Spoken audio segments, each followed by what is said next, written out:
Jai Hind. Jai Hind. Jai Hind.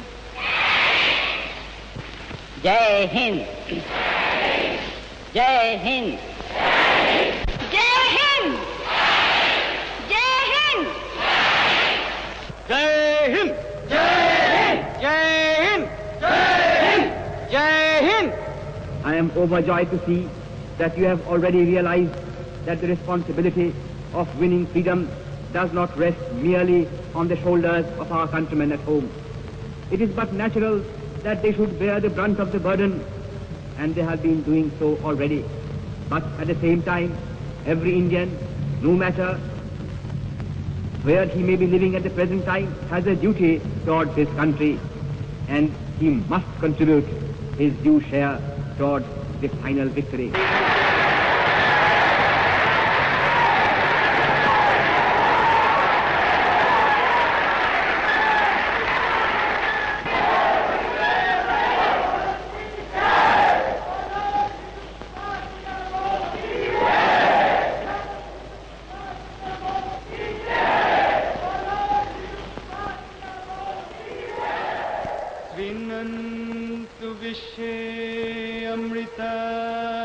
पुत्र आयुधमानि दिव्यानि तस्तु वेदाहमेतं पुरुषं महान्तं आदित्यवर्णं तमसः परस्तात्।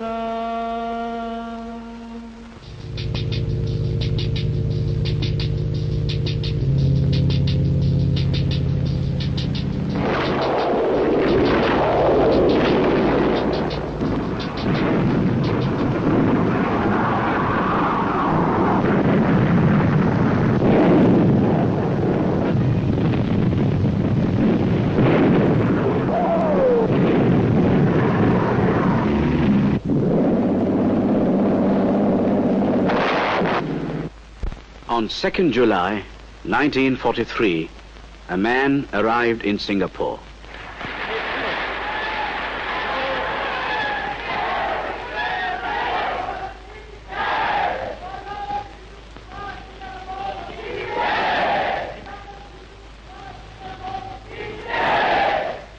He was warmly received by Rash Bihari Bose, President of the Indian Independence League, and other members.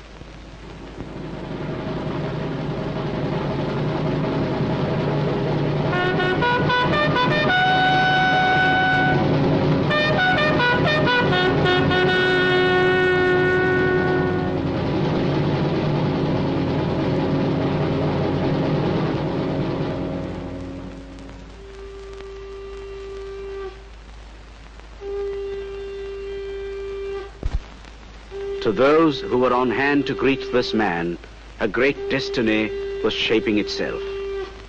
This distinguished guest had brought with him the blessings of their homeland in the great struggle to be launched against Britain for Indian independence.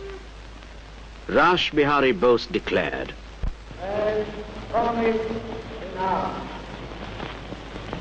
it is indeed a great pleasure for myself and to you all here that we meet today so soon after our last conference in Shonan.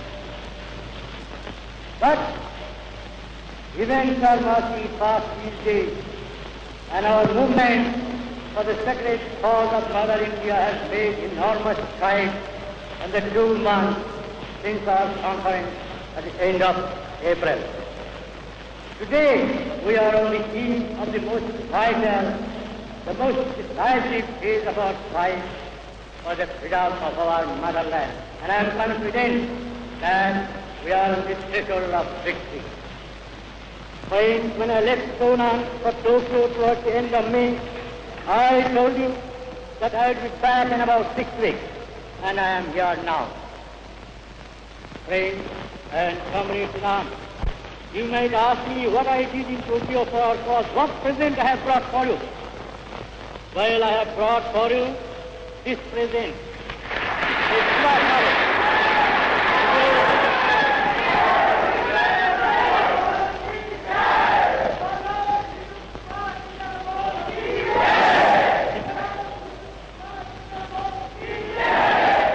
This man was Subhash Chandra Bose. The 51st Congress at Haripura was Bose's political coronation. The moment meant much to him. He did justice to it in an immense speech ranging over the whole field of Congress policy from the national and international points of view. To millions of Indians, he was the leader who had vowed to free India from foreign yoke. He had also proclaimed the ideals of a future socialism that would deliver the country from poverty and inequality. He roused the nation with his patriotic vision, and his stirring call found a ready echo in the hearts of his people. Our struggle is no doubt a non-violent struggle, but even a non-violent struggle demands an army, an organization, and a machinery. India is going to be free, and that we who live today are going to play a part in making India free. There is no power on earth that can keep India enslaved anymore. Let us strive for India's freedom. Vande Mataram. Vande Mataram!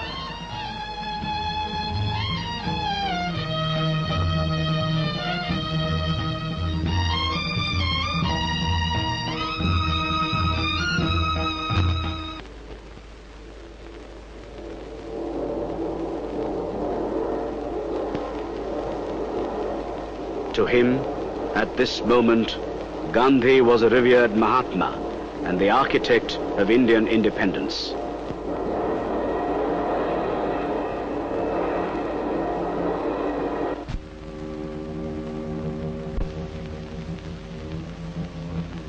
In 1939, Bose sought election as Congress President at Tripuri, was successful and entered his second year of office.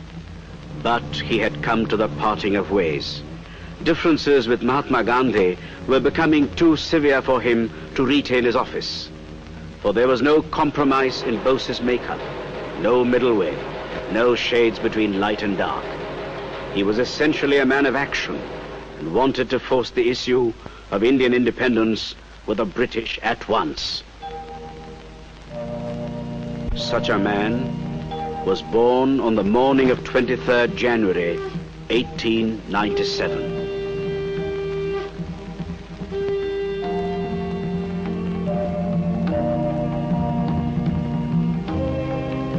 Subhash, the child of Janakinath and Prabhavati, was influenced by Swami Vivekananda's creed of service to humanity, and particularly to Mother India. In his boyhood, he was taught by Beni Madhav Das, the great teacher who instilled in his eager pupil the virtues of honesty and steadfastness to one's duty. Subhash was an avid reader, introspective, his mind turning in upon itself in a precocious concern for religious truth, self-control, and psychic harmony. But philosophy was not his congenial study. Though he was attracted to yoga and mysticism, there was in him a quick compassion for suffering humanity, and the conflict between mystic and man of action thus came early to him. Professor Samar Guha comments. Netaji is the effulgent imagined. Netaji is the image of the aspiration of free India. Netaji has been acclaimed by the Indian people as the greatest revolutionary, as the epical hero of our freedom struggle. But he is more than that. In his inner self, he describes himself not as a politician, not as a revolutionary, but as an Indian pilgrim who merged his whole identity in the mission of India, which he all along his life believed that India has a mission to fulfill, not for herself alone, but for the greater world community. India lived the centuries of life and carried a cultural heritage of our own, which reflects in our philosophy of synthesis. Synthesis of spiritual and material values. Persuaded by his elders to sit for the ICS examinations, he went to England and was successful. But he resigned from the ICS on the 22nd of April 1921 to leap into the boiling cauldron of freedom struggle. Characteristically, he explained his move. National and spiritual aspirations are not compatible with obedience to civil service conditions. In 1921, Subhash Bose went to Bombay and plunged into political work after a meeting with Mahatma Gandhi. Mahatma Gandhi said, Subhash preferred selfless service to selfish ambition. His political guru was Deshabandhu Chittaranjan Das. In April 1924, Subhash Bose became the Chief Executive Officer of the Calcutta Corporation. At about this time, the political situation in India became worse. The Indian determination to do without the British met with stiffer resistance from the imperial masters. Not only did the British deny that they would leave India in the foreseeable future, their conduct gave no hint of withdrawal. The British believed in treating Indian nationalism with a firm hand.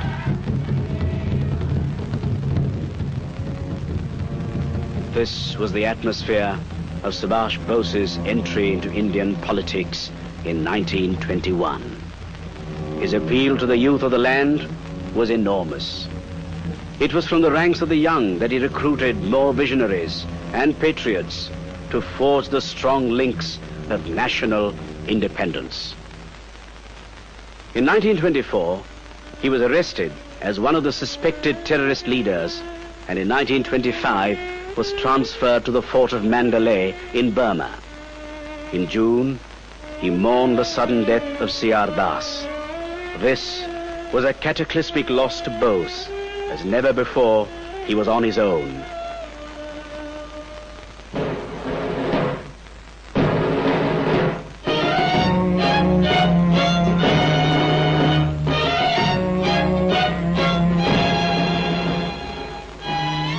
After serving as the GOC of the Congress, of which Motilal Nehru was the president, he became the mayor of the Calcutta Corporation. He said, civic progress all over the world is moving in the direction of municipal socialism.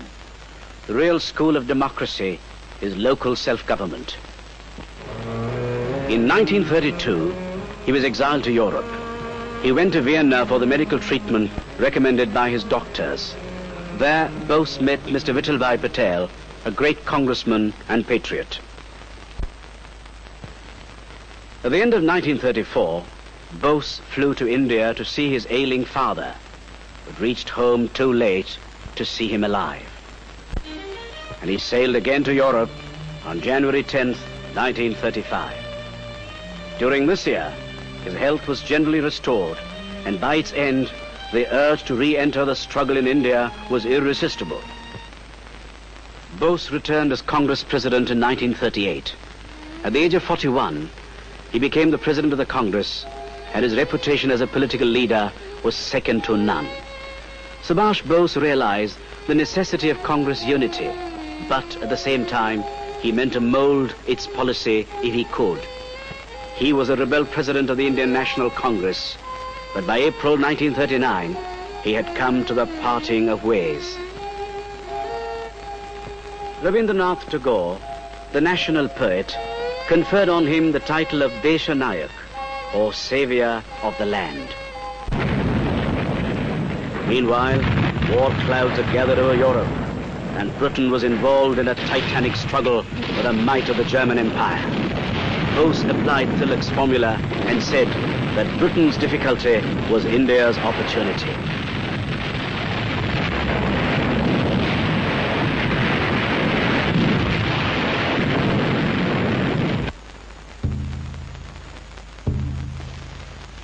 On July 2nd, 1940, Netaji was arrested and sent to the presidency jail.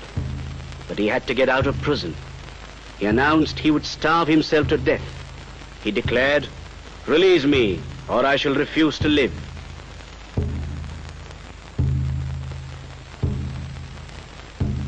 so daring a protest could hardly fail. Bose was allowed to go home, where he planned his great escape from India.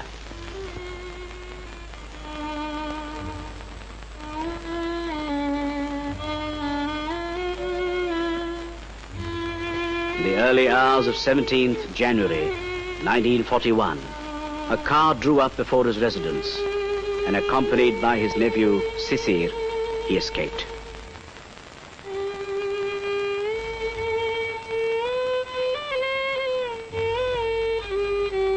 Sisir Bose, who drove Bose up to Gomo, explains the escape route taken by his uncle to the then agent of the Special India Division of the German government, Dr. Alexander Wirth. His arrival in Berlin had been prepared by the Foreign Office in connection with the Foreign Office in Rome and the Foreign Office in Moscow. When he had contacted the Italian first and the German embassy as the second in Kabul, these two, they were legations in those days. They were in touch with headquarters in Berlin, and these headquarters, namely the Foreign Office, through the Chancellery, went in touch with Rome and Moscow at once to see and to find out whether Bose, camouflaged as an employee of the Italian legation in Kabul, would and could travel sort of officially and openly, but camouflaged as His Excellency. He was called later on first as Mr. Orlando Mazzotta, employee of the Italian legation in Kabul, as such, with a passport of the Italian embassy, supported and signed by the authority of the Italian Foreign Office, from Kabul to Moscow, and fly from there again as Signore Orlando Mazzotta from Moscow to Berlin.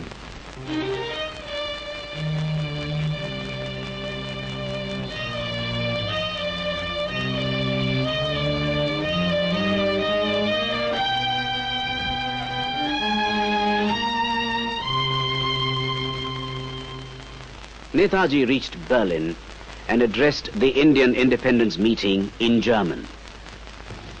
Ihren unsterblichen Glauben an die Freiheit und ihren unerschütterlichen Entschluss, den Kampf bis zum Siege weiterzuführen, zu bekräftigen.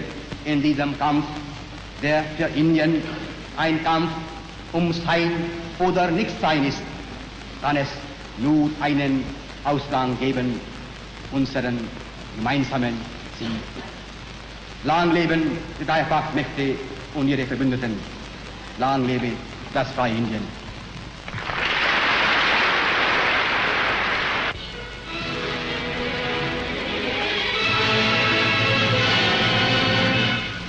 Bose raised an Indian legion of 3 infantry battalions and a company of regulars which would be trained to fight the British. He recruited many of the prisoners who received his proposals eagerly, for they were all imbued with the same thought, freedom for India from the British yoke. He hoped that when the time came for Indian liberation, his legion would spearhead the struggle.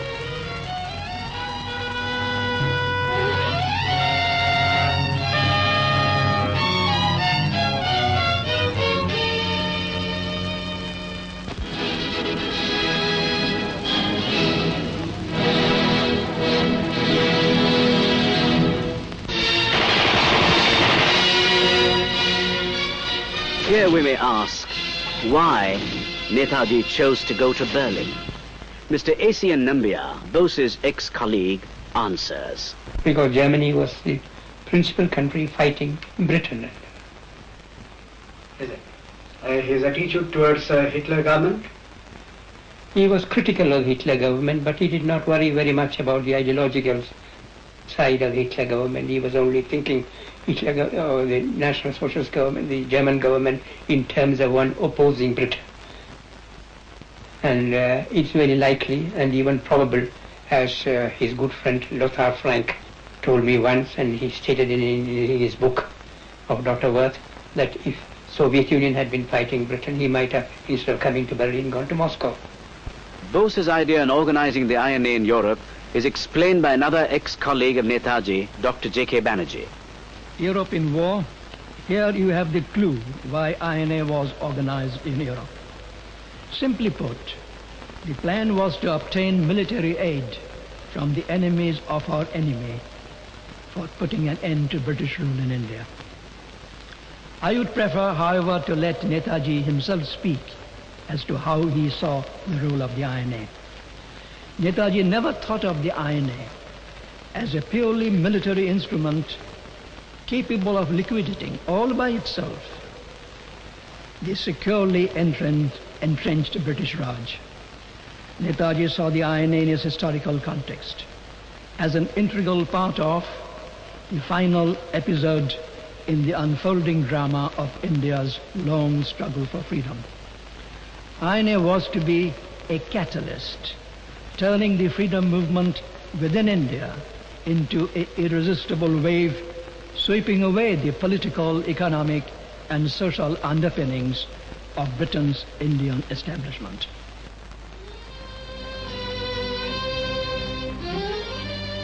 Mr. Nambiar, he met the Führer only once. Only once, yes. What was the purpose? He wanted Hitler to give a declaration favoring Indian independence. Hitler observed great reserve to it, saying that time was not at opportune because he could not carry it out, his promises. His forces were still very remote from the Indian frontier. So then Bose said that Bose always was aware that Hitler had reserved the Indian independence movement, and he had made reference to it in his book Mein Kampf with some contentious references to India. Bose wanted these to be removed in another edition or a new edition. Hitler didn't give a promise, but said that he would give the matter his attention. Then Hitler explained about his the diffidence that he had about India achieving independence and made certain suggestions, which irritated Bose, and Bose said to the translator, you see, please tell His Excellency that I have sufficient experience of politics not to need his suggestions. The translator was Hermann Trott, a very distinguished German who was hanged in Germany. He politely toned down a little in diplomatic language. On the whole, the meeting was not a very happy one. Back in India, Mahatma Gandhi frustrated the Cripps mission and announced the Quit India movement. Thus, preparations were afoot to harden resistance to the British government. In Germany, Subhash Bose urged his fellow countrymen to support the mass movement launched by Mahatma Gandhi.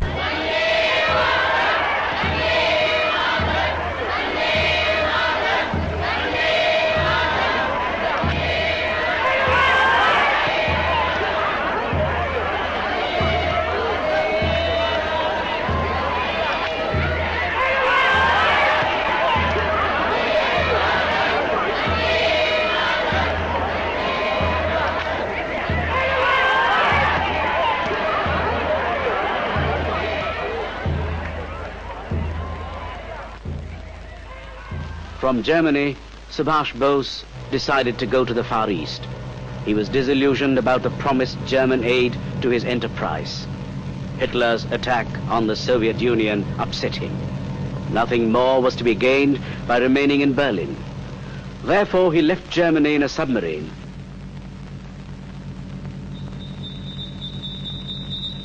and surfaced in Tokyo sometime later to assume leadership in the Far East. Friends and comrades in arms, in your presence today, I resign my office and appoint Deshsevak Subhash Chandra Bose as President of the Indian Independence Movement.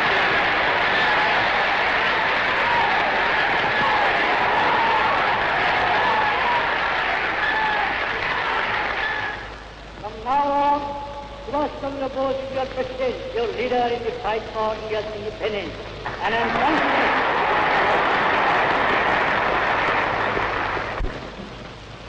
Shri Raj Bihari ji Bose पूर्वी Asia की जंग आजादी के नुमाइंदों, बहनों और भाइयों, सबसे पहले मैं आप लोगों के दिली इस्तकबाल के लिए और साथ ही साथ आपने जो मुझको पूर्वी एशिया की जंग आजादी के नेता बनाया, इसके लिए भी तहे दिल से आप लोगों का शुक्रिया अदा करता हूं, क्योंकि अब ये वक्त निहायत नाजुक है। मैं इस जिम्मेदारी को कबूल करता हूं, लेकिन निहायत नम्रता के साथ, और खुदा से दुआ मांगता हूं कि उन्होंने हमें वो ताकत, वो जोश और वो बहादुरी दें जिससे हम अपने हमवतनों की पूरी मर्जी के मुताबिक लड़ाई लड़ें और हिंदुस्तान को आजादी पहुंचा सकें। There is no power on earth that can keep India enslaved anymore. Let us strive for India's freedom one day more.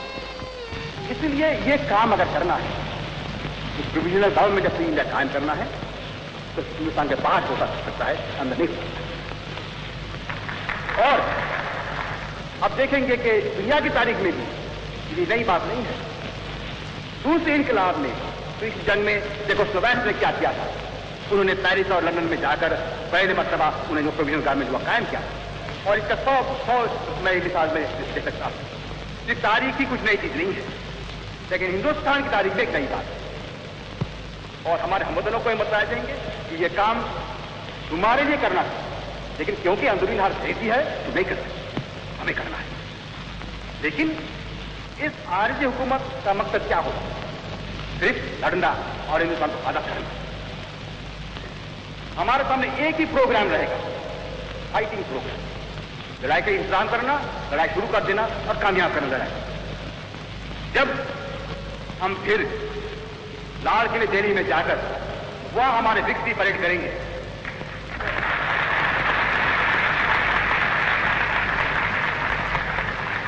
ये रास्ता सीधा है, हमें अपना खून बहाना है, हमें कुर्बानी उठाना है, सब रुकावटें का सामना करना है, आखिर में कामयाब होंगे।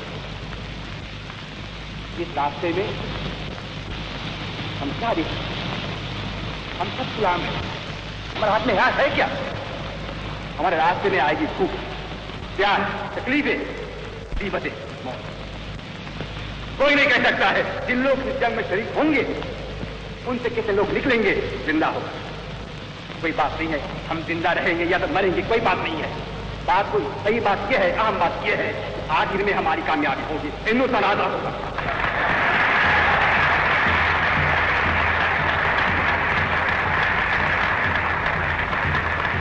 दोस्तों, इसलिए आखिर में आपसे ये अर्ज नहीं है, जानबूझकर खुली आंखों से पूरी मर्जी से कूदना है अगर आप कूद, और जो कुछ कीमत देना है, भूख, प्यास, मुसीबत और तकलीफ और मौत का सामना करके मैं जानता हूं आप में वो ताकत है, जानबूझकर आप खुद पड़ेंगे और हिंदुस्तान को आखिर देंगे।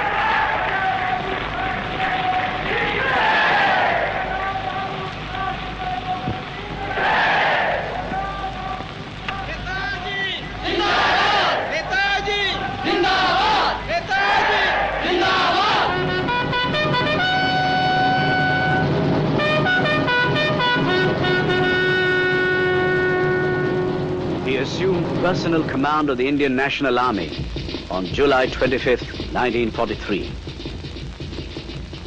The Supreme Command headquarters was established at Rangoon, and several brigades were formed to build a compact national army capable of spearheading the attack against the British.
The war in the Far East began disastrously for the British forces. They lost ground rapidly, retreated from position to position, and the victorious Japanese swarmed all over the place. The INA had brigades named after Gandhi and Nehru. If Gandhi Brigade and Nehru Brigade were the names Netaji gave to those INA formations in Burma, it was a spontaneous decision to forge symbolically the bond of unity of India's first national army with the unarmed mass freedom movement led by Mahatma Gandhi, Pandit Nehru and others. Here was the Indian National Army, whose approach would raise the final rebellion and mutiny in India. The battle cry would be, Chalo Delhi, until the victory parade was held on the Red Fort of India's ancient capital. General Fujiwara, was INA subject to Japanese military law? No. INA was an independent army of the provincial government of Free India. INA had equal status with the Japanese army and वो फू ईट आ रहा है हम जिंदा रहेंगे या तो मरेंगे कोई बात नहीं है बात कोई सही बात यह है अहम बात यह है कि आखिर में हमारी कामयाबी होगी हिंदुस्तान आजाद होगा General, we are told Netaji told General Kobe that the only flag that will fly over Indian territory would be the Indian tricolor. That's right. The tricolor only. We had an agreement that the occupied territory would be immediately transferred to the administrative committee of the occupied territory of the provincial government of Free India.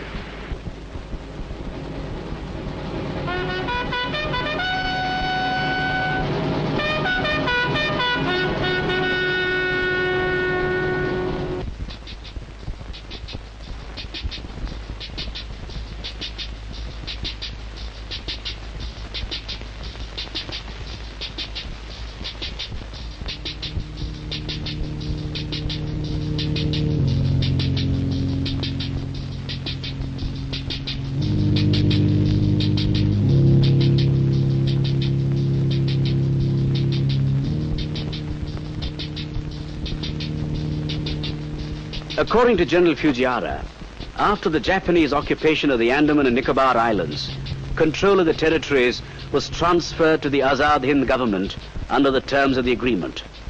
Would you kindly give me an example that Netaji never had any personal ambition? Yes. The conversation between Netaji and General Tojo at the time of the Greater East Asian Conference in November 1943 was an example. When General Tojo said, "You are all in Free India," Netaji said, "No." He said that leader in India would be decided by the Indian people. If there are only person who deserves to be called leaders in India, they are Gandhi, Nehru, and Azad. I say that Nippon's role in the creation of a new and free Asia may be fully and finally consolidated. And let me assure Your Excellencies that if you and your distinguished colleagues succeed in this highest mission of mankind, as I hope, I trust, and I believe you will, your names will go down in history, not merely as the makers of a new republic, not merely as the makers of a new East Asia, not merely as the makers of a new Asia, but as the makers and the architects of a new world.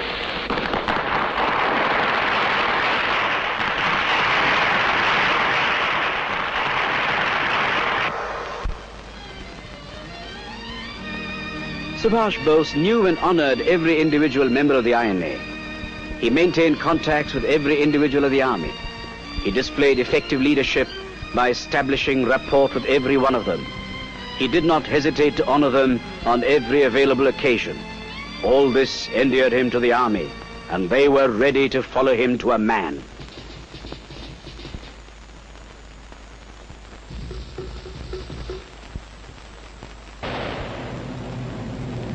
But the tide of war was turning in the Far East.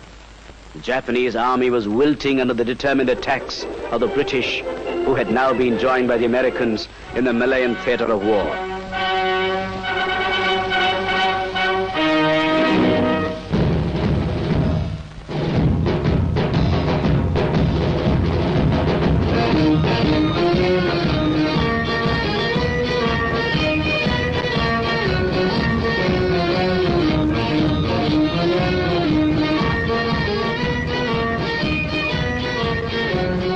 The aim of the INA was very clear: to reach the homeland at any cost.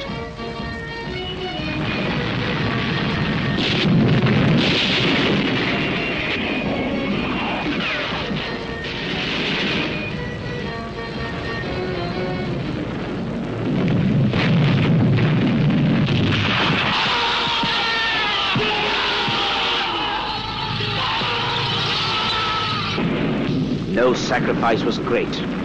Thus, Indian soil was dyed red with the blood of the Indian soldiers who fell wherever they charged the enemy. At Moirang Kangla, April 14th, 1944, the Indian tricolour was hoisted by the INA.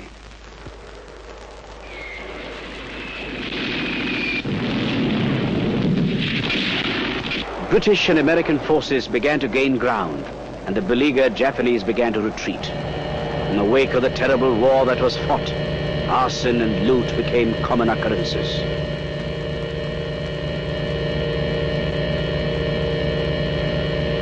Finally, the atom bomb was dropped over Hiroshima and Nagasaki, and the war came to an end.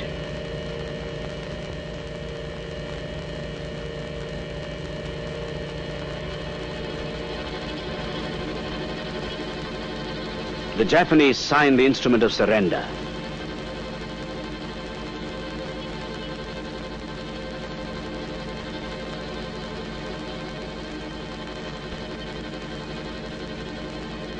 In Singapore, Earl Mountbatten declared, "As I speak, there are 100,000 men ashore. This invasion would have taken place on the 9th of September, whether the Japanese had resisted or not. I wish to make this plain. The surrender today is no negotiated surrender. The Japanese are submitting to superior forces now massed here." And as for the INA, that valiant band of freedom fighters found themselves abandoned and imprisoned. The men of the British Indian Army, by an ironical twist of fate, were given the task of holding these men prisoners. But the fire burned bright in their eyes. They had been ready to fight until not a drop of blood remained in their veins. The defeat of the Japanese had halted them in mid-stride. At the Red Fort in Delhi in 1945, the leaders of the INA, Shahnawaz, Dillon, and Sehgal, were charged with treason. Colonel Dillon of the INA spoke on the character of the freedom movement, of which the INA was only a trigger. I asked Netaji that as we and our allies appear to have lost the war, and there were little hope of our taking to offensive again, what exactly was left for us to fight, or what were we fighting for? Without the least sign of annoyance, back came the reply, to pay the price of India's liberty. His reply was in line with a previous statement, when the blood of freedom-loving Indians begins to flow, India will attain her freedom. Thus, our national aim was the attainment of Indian freedom, and our military objective was to pay the price of India's liberty. And the man behind it all, that valiant fighter for freedom, that man who gave to his soldiers of the Azad Hind Fauj a common language and a common purpose, that man who banished casteism and provincialism from the INA, that man who hungered for a free India and declared that the roads to Delhi are many and Delhi still remains our goal. That man, Netaji Subhash Chandra Bose, lives in the hearts of his people like an eternal flame that burns bright.